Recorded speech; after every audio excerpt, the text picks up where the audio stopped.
हमारी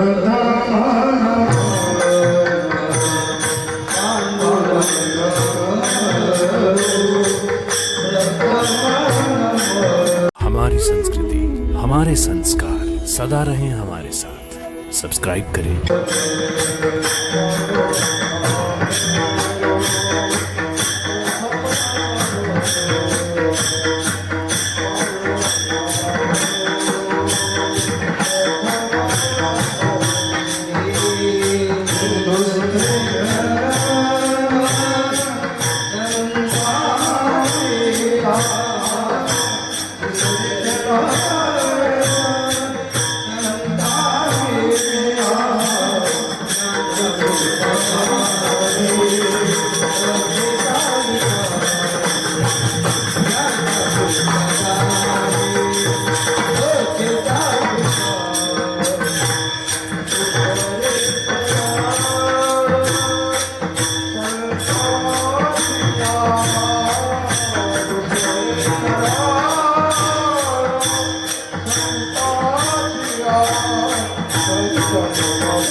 ज्ञानेशो भगवान विष्णु निवृत्तिर्भगवान हरः सोपानो भगवान ब्रह्मा मुक्ताख्या ब्रह्मचित्कला अखंड मंडलाकारं व्याप्तं येन चराचरं तत्पदं दर्शितमेन तस्मै श्री गुरवे नमः। शबरी नाम कुलोत्पन्नं मारुतिर्नाम यस्य पिता माता रायर्नाम यस्य तन्नमामि किसंगे। ओम नमो सद्गुरु जय जय किसंगे बाबा।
प्रशांतात्मा जितेन्द्रियं इंद्रियार्थेषु वैराग्यं तन्नमामि भास्करगिरिं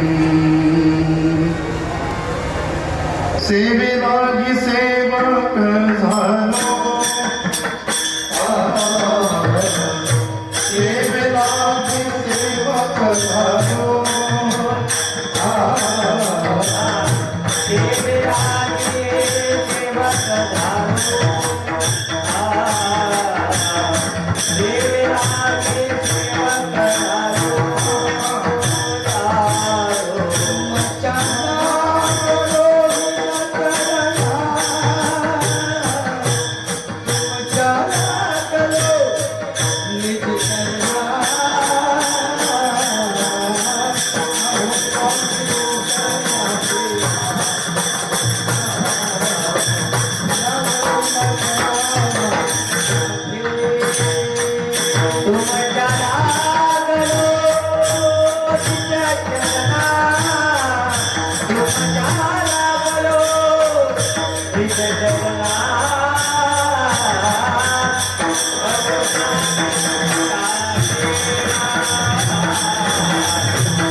मस्तक हे पायावरी या वारकरी संतांच्या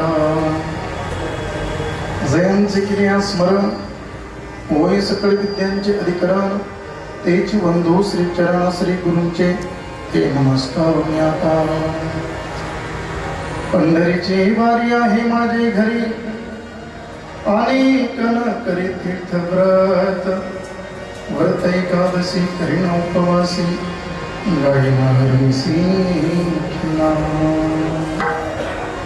श्री परम कृपाळू परमात्मा कर्तुम अकर्तुम अन्यथा कर्तुम समर्थ जगदीश्वर भक्त वांछा करतो करुणा निधान समस्त वारकऱ्यांचं कुलदैवत आराध्य दैवत महायोगपीठ असतात पंढरी श्री पांडुरंग परमात्मा प्रभूच्या पावन चरण कमलांना वंदन ज्यांच्या पवित्र दरबारामध्ये हा भक्ती सुखाचा आपण आनंद घेतोय ते श्री समर्थ सद्गुरू केसरी बाबा यांच्या पवित्र चरणाला वंदन राज्यभरातून या आषाढी वारी करता मोठ्या श्रद्धेनं आतुरतेनं पंढरपूरमध्ये दाखल झालेली समस्त वारकरी मंडळी या सर्व वारकरी संतांच्या पवित्र चरणाला वंदन ज्यांच्यामुळे भारतीय संस्कृती वंदनीय एवं पूजनीय झाली अशा सकल संतांच्या पवित्र चरणाला वंदन प्रभुप्रिय मातृशक्ती एवं पितृशक्ती स्वरूपा मायबाप स्वते सज्जन गुरुजन टाळकरी मंडळी पूजनीय महाराज मंडळी सर्वांच्या पवित्र चरणाला अभिवादन गो मातेला वंदन भारत मातेला वंदन या पंढरपूरच्या भूमीला वंदन विठाला विठाला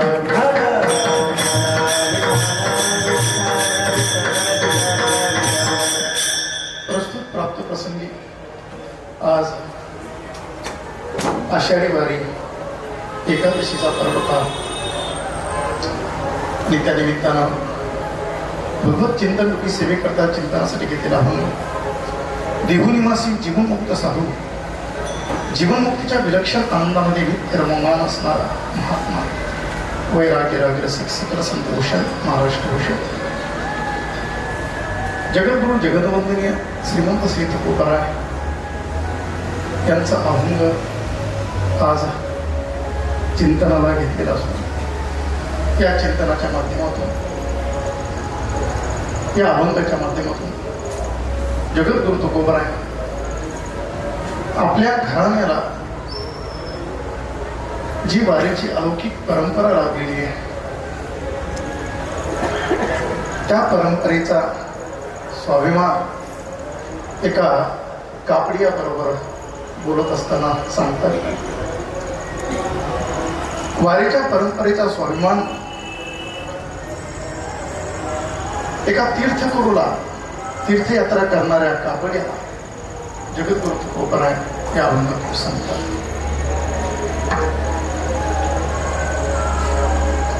आपला भारत देश परम पावन देश आहे. हा देश जर पवित्र कुणामुळे झाला असेल, पावन कुणामुळे झाला असेल, आमच्या या संत मंडळींमुळे, संतांमुळं देशाची संस्कृती संस्कार हे जगामध्ये आदर्श बनलेले आहेत. आणि म्हणून संपूर्ण जगानं भारतीय संस्कृती भारतीय संस्कार आपल्या डोक्यावर घेतलेले आहेत. या भारत देशामध्ये भगवत प्राप्तीच्या अनेक परंपरा चालत आलेल्या आहेत.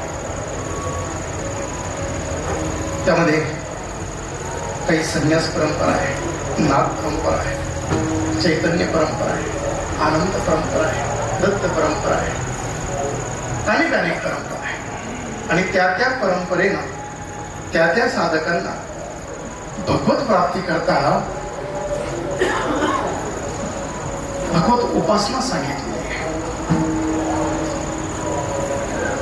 आपल्या महाराष्ट्राला जी वैभवशाली परंपरा लाभली, जी दिव्य परंपरा लाभली, जी सार्वभौम परंपरा लाभली, ती आहे वारकरी परंपरा.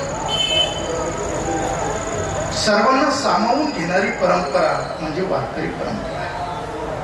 आणि वारकरी परंपरेला देखील साधकाला भगवत प्राप्ती करून घेण्याकरता ही वारीची उपासना सांगितलेली आहे.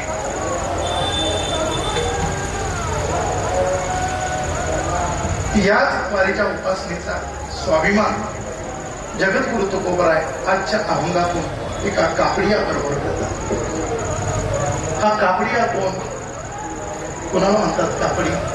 आणि तुकोबराय हा वारीचा स्वाभिमान त्या कापडियाला का सांगतात याचं चिंतन आपल्याला नियोजित पाहिजे आहे. तत्पूर्वी कार्यक्रमाच्या अनुषंगाने परिहार आपले या श्री क्षेत्र पंढरपूर या तीर्थभूमीमध्ये सद्गुरू बाबांच्या संकल्पनेतून निर्माण झालेला हा सुंदर श्री क्षेत्र देवगड मठ, या आपल्या देवगड मठामध्ये भगवान दत्तात्रय प्रभूंच्या अनंत कृपेनं, श्री समर्थ सद्गुरू किसनगिरी बाबांच्या निस्सीम कृपेनं आणि आपणा सर्वांचं श्रद्धास्थान, आपणा सर्वांचं दैवत, उभ्या महाराष्ट्राचं श्रद्धास्थान, राष्ट्रसंत साधुवर्य गुरुवर्य ब्रह्मवंदनीय परमपूजनीय शांती ब्रह्म सद्गुरू देवगडचे बाबाजी बाबांच्या कृपाशीर्वादानं, मार्गदर्शनाखाली, प्रेमीनं श्री क्षेत्र देवगड ते श्री क्षेत्र पंढरपूर आषाढी वारी या पवित्र पर्व काळावर सद्गुरू श्री समर्थ सद्गुरू किसनगिरी बाबांचा हा पालखी सोहळा आणि या पालखी सोहळ्याच्या निमित्तानं या आपल्या देवगड मठामध्ये पंचदिनात्मक हा भक्ती उत्सव, या भक्ती उत्सवाच्या निमित्तानं संत शिरोमणी पांडुरंगाचे लाडके भक्त, एकनिष्ठ भक्त, एकविध भक्त नामदेव महाराजांच्या गाथेचं पारायण तथा कीर्तन महोत्सव, या भक्ती उत्सवाचं आयोजन बाबांच्या कृपाशीर्वादानं, मोठ्या प्रेमानं, श्रद्धेनं प्रतिवर्षी आपल्या देवगड मठामध्ये होतं. बाबांच्या कृपाशीर्वादानं हा भक्ती उत्सवाचा आनंद आपल्याला प्राप्त होतो. खरं म्हणजे आपला परमार्थ, आपली भक्ती, आपली सेवा ही साधूच्या संगतीमध्ये झाली पाहिजे. साधूच्या संगतीमध्ये केलेला परमार्थ हा फळ दिल्याशिवाय राहत नाही. साधूच्या संगतीमध्ये केलेला परमार्थ कधी निष्फळ जात नाही. गोस्वामी तुळशीदासजी रामायणामध्ये बोलतात, याकरता जीवाना अगोदर साधूची संगत केली पाहिजे. प्रथम भक्ती संतान कर संगा घोषयते मम कथा प्रसंगा प्रथम भगति संतनक संगा घोषयते मम कथा प्रसंगा राम सिया राम सिया राम मेरे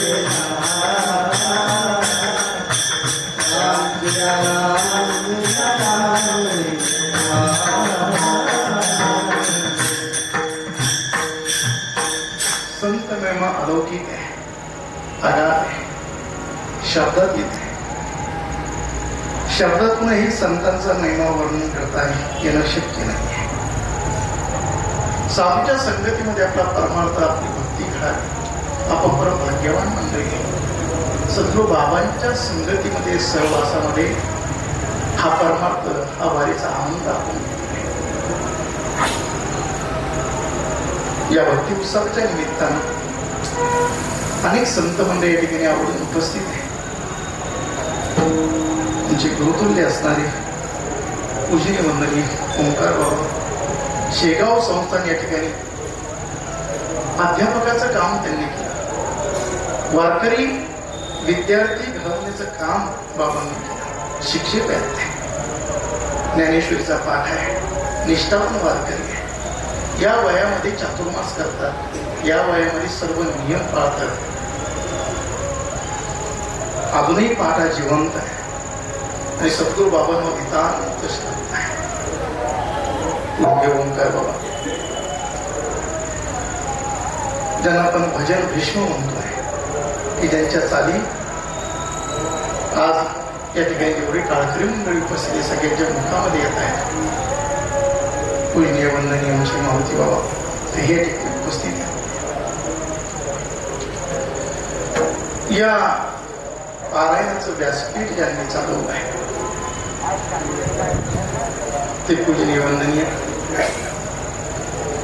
हरिभक्तीपरायण गणपत महाराज आहे. बाबा करते का आज दुपारी अंगामध्ये ताप आली. थंडी वाजून येत होती. बाबा माझ्याकडे आले. मी स्वामी गोळी आहे का तुमच्याकडे? मला आमच्याकडे तसे भरपूर गोळ्या आहेत. तुम्हाला कोणती पाहिजे? आणि तापीची पाहिजे. आणि म्हणून तापीची गोळी देण्याकरता बाबाला आत नेलं आणि म्हटलं बाबा आज एकादशीचा दिवस आहे. आज तुम्ही आजारी करताय. तुम्ही आजचे आजारी कसं गोळी घेतली की नीटच झालं. खूप आनंद आला या वर्षी वारीमध्ये. सकाळचा पारायणाचा आनंद आहे. हरिपाठाचा आनंद आहे. आणि काय तुम्ही बिण्यावर नसला बिना घेऊन नसला. या वयामध्ये ही ऊर्जा तरुण मंडळीच्या तोंडात मध्ये मारावी अशी ही त्यांच्या ज्या वयामध्ये ऊर्जा आहे. बाबा तुम्ही थकत नाही का? त्यांच्या मुखातलं वाक्य सांगतो. नाही तर थकलो काय न थकलो काय, पण आता एक ठरवलंय की बाबाला आपल्याला आनंद द्यायचा. बाबाला आनंद द्यायचा आहे. बाबाच्या आनंदाकरता सगळं करायचं आहे. बाबा समोर बसले आणि स्मित हास्य करून एकदा पाहिलं की शरीरातली सगळा त्रास सगळी गेली ऊर्जा परत मिळाल्यासारखी वाटते. देवगड संस्थांची जी विनेकरी आहे, अभिमान वाटावा प्रत्येकाला. काय नियम या मंडळीचे? बाबांच्या सानिध्यामध्ये बाबांच्या आदरयुक्त भीतीनं हे सगळे नियम तयार झाले. घरामध्ये जर करता मनुष्य घरातला बाप जर शिस्तप्रिय असेल तर मुलं सुद्धा शिस्तप्रिय निवडतात.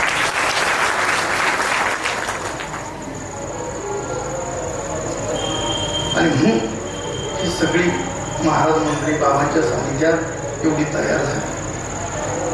पहाटचा काकडा 4 वाजता चालू करायचा.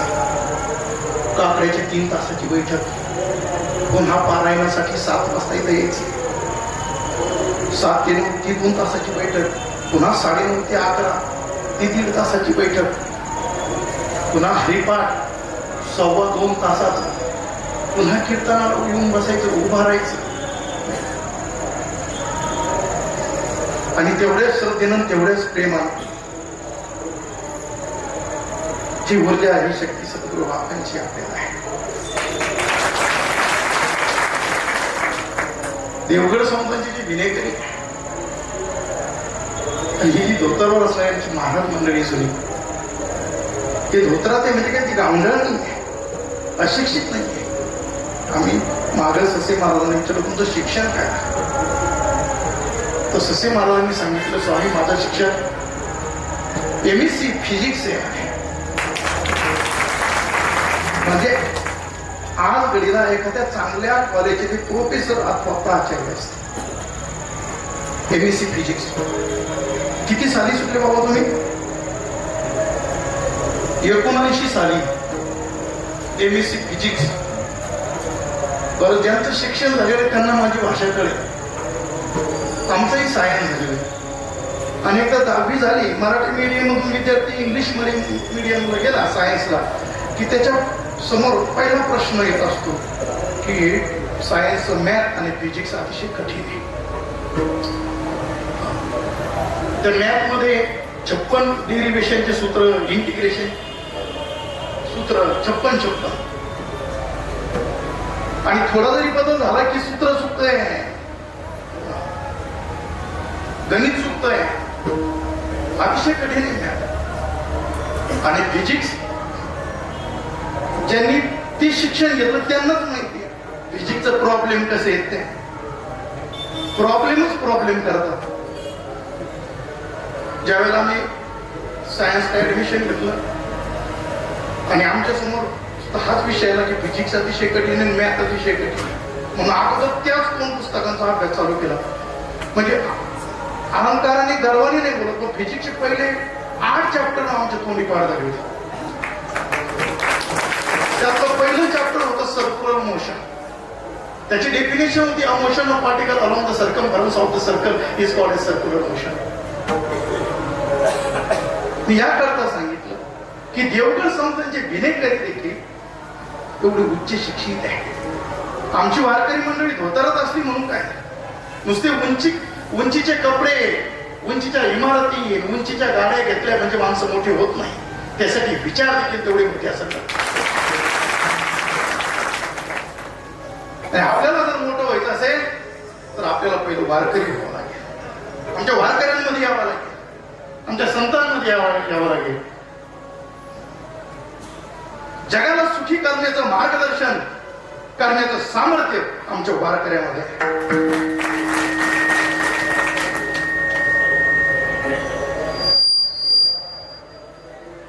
वारकरी सामान्य नाही. मोठ्यांची वाक्य वारकरी म्हणजे नेमकं ती संन्याशी त्यांनी व्याख्या केली. संन्याशी कोणाला म्हणतात म्हणजे जो केवळ परमार्थ करतो त्याला संन्याशी म्हणतात. संसारी कोणाला म्हणतात म्हणजे जो केवळ संसार करतो त्याला संसारी म्हणतात. म्हणजे वारकरी कोणाला म्हणतात ज्यानं संसार आणि परमार्थाची सांगड घातलेली त्याला वारकरी म्हणतात. अशी दिव्य भव्य ही वारकरी परंपरा आपल्याला लाभली आणि अशी महाराज मंडळी आपल्या सोहळ्याला लाभली. हा सगळा सद्गुरू बाबांचा कृपाशीर्वाद आहे. अनेक संत मंडळी उपस्थित आहे. पूज्य रामनाथ बाबा असतील, पूज्य गिरिजनाथ महाराज असतील, पूज्य बाबासाहेब महाराज असतील, पूज्य निखळे महाराज असतील, पूजनीय आप्पा महाराज असतील. त्यांचा पाय दुखत असताना देखील ते काळ घेऊन नाही बाबांवर श्रद्धा किती असावी याचं एक उदाहरण आप्पा महाराजांचं. थकले होते, झोप लागली असेल आणि जेव्हा चौकदार बाळू महाराज उठवायला गेले मी श्रद्धा कशी मला हे सांगायचं. आणि जेव्हा इथपर्यंत आले चढत आले परत आले, पण बाबा समोर पाहिल्यावर एक पाय लागला. मग आम्ही ती उपमा दिली की शाळेचा हेडमास्तर शिस्त प्रिय असेल तर विद्यार्थी देखील आणि जर विद्यार्थ्यांनी चुकून शाळा बुडवली तर विद्यार्थ्याचं कारण ठरलेलं आहे, पोट दुखत होतं, पाय दुखत होतं.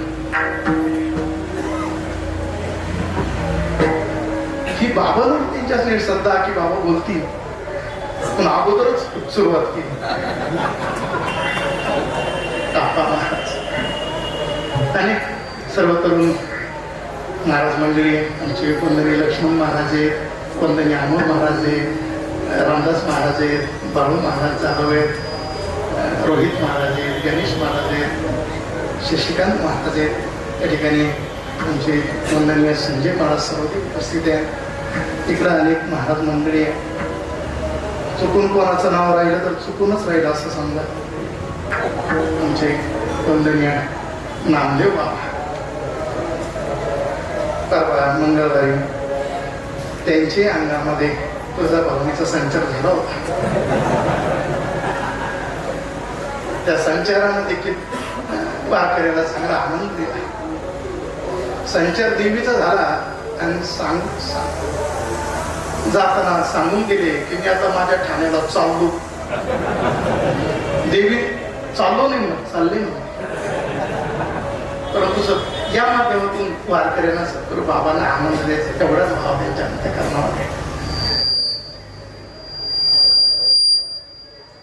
सर्व संत मंडळी मोठ्या प्रेमानं उपस्थित आहे. समस्त वारकरी मंडळी मोठ्या प्रेमानं उपस्थित आहे. गाडगे बाबाचं स्वच्छता अभियान खऱ्या अर्थानं ज्यांनी राबवलं ते श्री समर्थ सद्गुरू किसनगिरी बाबा स्वच्छता मंडळ. काय सेवा भाव आहे त्यांच्याकडे, काय सेवा भाव आहे. एवढा मोठा आपला देवधर्म आहे, पण पुढं कागद दिसत नाही. आपण जेवण करतो, जेवण केल्यानंतर आपला पात्रातला जो शीत प्रसाद खाली पडतो तोही दुसऱ्या दिवशी दिसत नाही. त्या सेविकरी मंडळीमध्ये असणारी आमच्या माता भगिनी, पुरुष मंडळी, बागेदार लोक आहेत ते. 50-50 एकर बागायत शेती आहे. आम्ही घरी गेलो, त्यांच्या बंगले एक मोठा आहे. आमच्या माता मावल्या घरामध्ये चहाचा कप देखील उठून घेत नाही. सुनबाईला सांगतात चहा कर. मला हे नाही सांगायचं की तुम्ही सुनबाईला त्रास देता, पण घरी चहाचा कपही उठून ज्या घेत नाही या ठिकाणी झाडून खरटा या ठिकाणी मारतायत, झाडून मारतायत, खरटा मारायचं काम करतायत. ही बाबांवर असणारी त्यांची श्रद्धा आहे. विठाला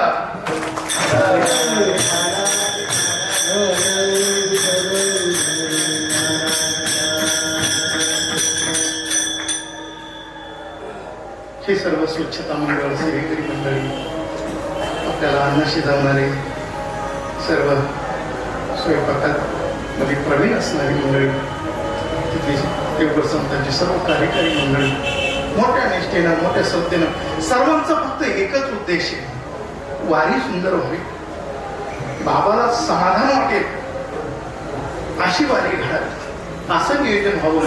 आणि याकरता सर्व मंडळी तत्पर आहे. आपण दिवसभर पारायण, कीर्तन, हरिपाठाने थकतो, आपण झोपतो, पण झोपल्यानंतर रात्रभर पहारा करण्याचं काम आमचं सिक्युरिटी मंडळ करतात. माहीत असतं वारकऱ्यांनी पैसे आणलेले असतील घोंगड्या खरेदी करण्याकरता, नाताला ट्रॅक्टर घेऊन जायचं, बुक्का घेऊन जायचं, पैसे असतात चोऱ्या होतात म्हणून रात्रभर. बरं, ही सगळी सेवा विनामूल्य आहे. ही सगळी सेवा याच करतायत की सद्गुरू बाबाला आनंद आहे. जे 4 दिवसापासून हरिपाठ या ठिकाणी चालतोय. परवा आमचे गिरजीनाथ महाराज कीर्तनातून बोलले, तुमच्या सर्वांकडे पाहून म्हणजे तुम्ही हसतोय नाही, माझ्या छातीवर दाब आलेला आहे. बरोबर, बाबा समोर असल्यानंतर छातीवर दाब कसा येतो गीत उभं राहिल्यावर कळून. छातीवर दाब आलेला आहे. मलाही ते स्मरण झालं की बाबांसमोर कीर्तन करताना छातीवर एवढा दाब येतो. बाबांनी ही सगळी कार्याची धुरा सांभाळण्याकरता ज्यावेळेला आमची नियुक्ती केली त्यावेळेला आमच्या छातीवर केवढा दाब आला असेल.